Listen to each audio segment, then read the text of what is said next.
Est-ce que tu savais que ce métier existait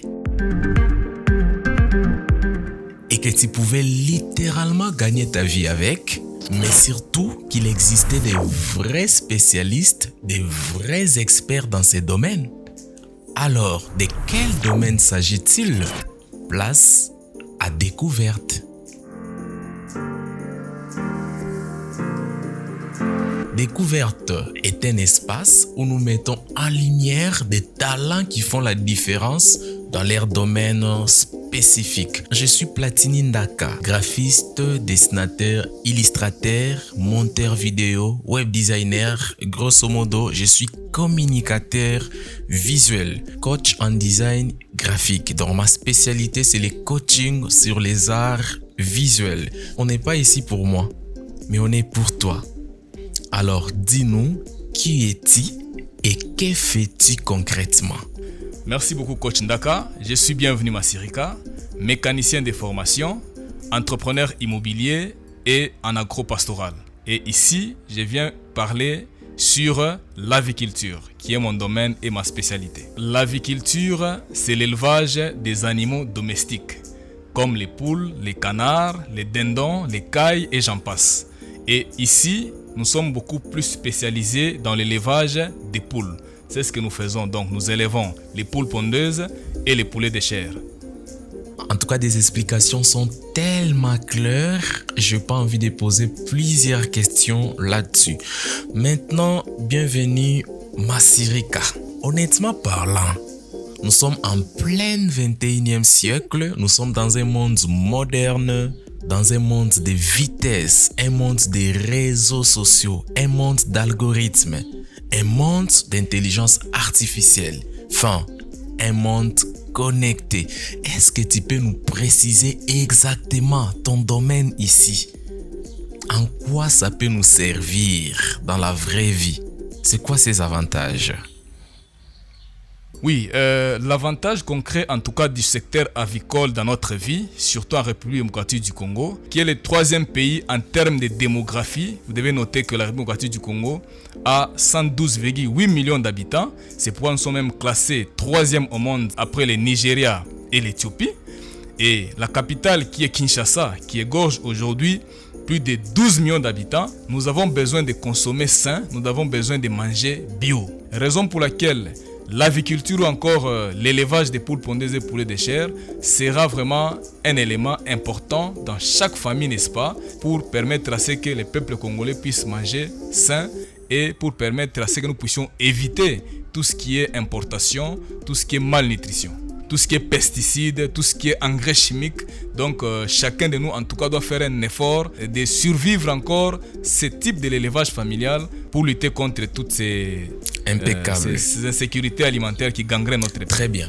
Bon, dis-moi un tout petit peu, si quelqu'un veut se lancer aujourd'hui là, quelles sont les 3 choses qu'il doit absolument maîtriser pour éviter de tourner inutilement à rond pendant plusieurs années? Enfin, s'il veut vraiment aller droit au but. Merci beaucoup en tout cas, coach Ndaka, pour vos questions très pertinentes. Les 3 points que moi je peux donner comme conseil ou comme orientation en tant qu'expert en aviculture. Premièrement, d'abord, il faut aimer les domaines que vous faites. Que vous soyez en agronomie, en mécanique, en électricité, en aviation civile, en électronique, et j'en passe, vous devez d'abord aimer ce que vous faites. C'est-à-dire que si vous aimez les domaines, vous allez vous rendre compte que vous allez vous épanouir facilement.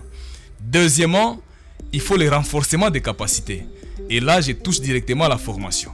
C'est-à-dire quelqu'un qui se lance dans un domaine sans pour autant se former, en tout cas, il va trouver beaucoup de difficultés pour réussir ou encore pour s'en sortir dans ce domaine qu'il a choisi. Donc, la formation est très très importante.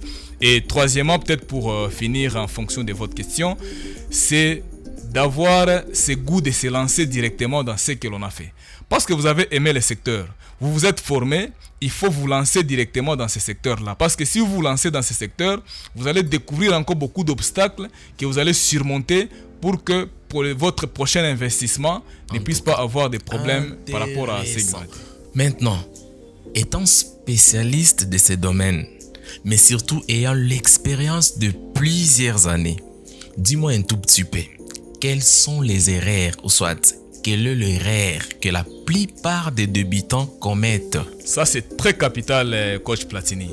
L'erreur la plus courante que beaucoup de gens font, c'est la planification. En un simple mot, je peux dire c'est la planification. Pourquoi? Vous devez avoir l'amour du secteur. Vous vous êtes formé, vous voulez vous lancer, mais la majorité des personnes, avec l'expérience que nous avons fait de plus de 5 années passées déjà, les entrepreneurs ou encore les gens qui se lancent ne planifient pas leur investissement ou encore leur départ. C'est-à-dire que si vous voulez en tout cas vous lancer, pour éviter des erreurs, planifiez. Et en parlant de la planification, nous sommes en train de voir ce qu'on appelle les business plans ou bien les plans d'affaires. Les plans d'affaires est pour vous une feuille de route qui vous montre les tenants et les aboutissants, les débuts et la fin, qui vous montre la partie financière, les chiffres d'affaires que vous aurez au bout d'une année avec votre projet, et vous allez suivre étape par étape ce que vous allez faire pour ne pas tomber, n'est-ce pas, dans ces erreurs-là. Donc, désormais, nous exhortons encore une fois de plus les jeunes entrepreneurs qui se lancent dans ce secteur avicole de toujours planifier, n'est-ce pas, ce que vous comptez réaliser d'ici une année, d'ici 2 ans dans ce secteur. Voilà, je posais plusieurs questions à notre invité du jour. Comme d'habitude, dans ces mini-podcasts, la dernière question n'est pas vraiment une question, mais elle est une motivation. Vous pouvez être expert dans votre domaine, vous pouvez être tellement spécialiste comme lui, mais tant que vous n'êtes pas connu, vous n'existez pas. Nous vivons dans un monde où on dit tout ce qui n'est pas connu n'existe pas. Alors pour se faire connaître aujourd'hui, vous avez besoin du marketing. Le marketing a besoin de la communication visuelle. Vous avez besoin du montage vidéo. Vous avez besoin du design graphique. Et pour aller encore loin, vous avez besoin de l'intelligence artificielle qui est en train de percer en plein 21e siècle. Alors toutes ces choses-là, comment les apprendre?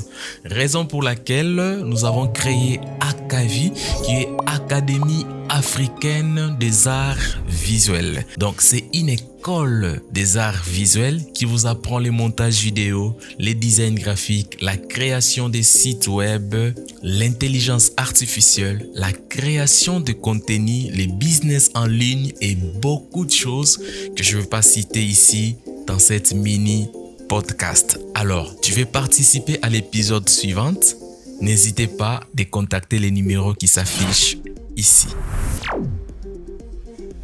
En tout cas, personnellement, j'ai appris beaucoup de choses. Beaucoup.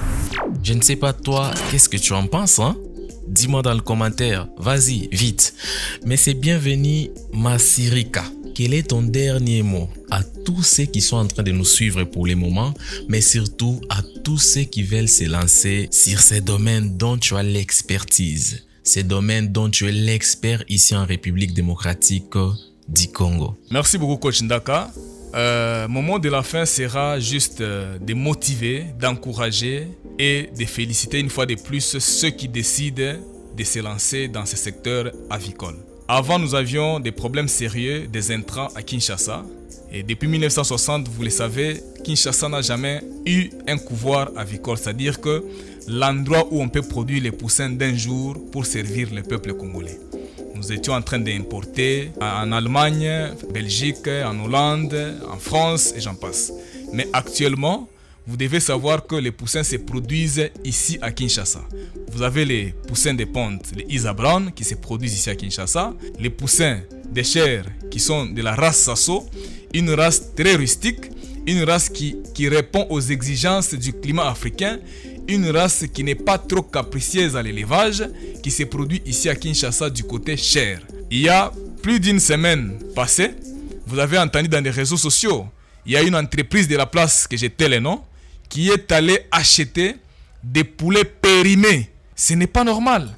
C'est vraiment dérisoire. C'est vraiment utopique. C'est incroyable de voir les Républiques démocratiques du Congo aller acheter des poulets périmés pour les fonctionnaires de l'État. Et pour vous former dans ce secteur, avoir des bases solides, contactez les numéros qui s'affichent ici et vous ne serez pas déçus. Cette vidéo est sponsorisée par la boutique Ndaka. C'est une boutique en ligne qui vous dispose plusieurs produits digitaux. Vous achetez des livrets en design graphique, des formations vidéo, etc. N'hésitez pas d'aller sur les liens que je vous laisse sur la description de cette vidéo. Rendez-vous à l'épisode prochain. Betubanda.